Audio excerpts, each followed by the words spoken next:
finally, for this Diamonds Are Brittle, I finished, and I was very lucky to be so, with an American actress.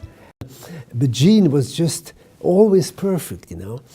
And I must even say that she had a sort of tongue-in-cheek humor, you know, which, in a way, which was laid back, but always with a little, you know, we would say in French, you know, with a twinkle of the eye, you know.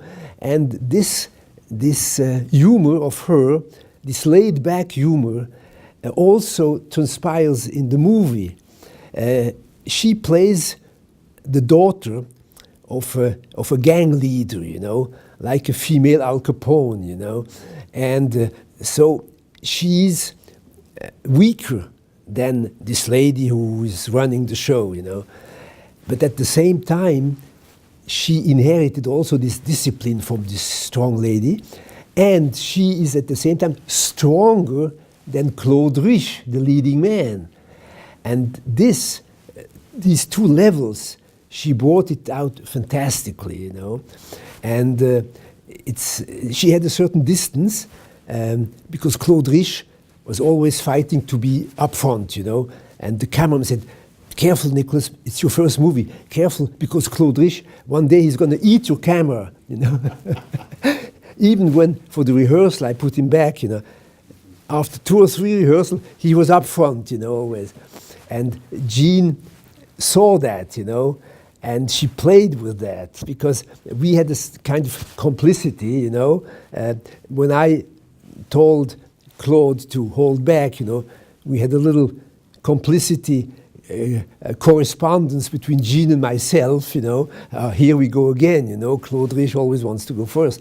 And it's even, when you remember, there's one scene where they, after they broke up, because Claude Rich is cheating on her, and then of course he has a girlfriend, and then the jewels go from one person to the other, and when they sort of make up again, Claude Rich is in a rocking chair, you know, and I wanted them with each line that they would, as Jean comes close to Claude Rich, that they would approach with each movement of the rocking chair, you know, and they never got close enough, you know.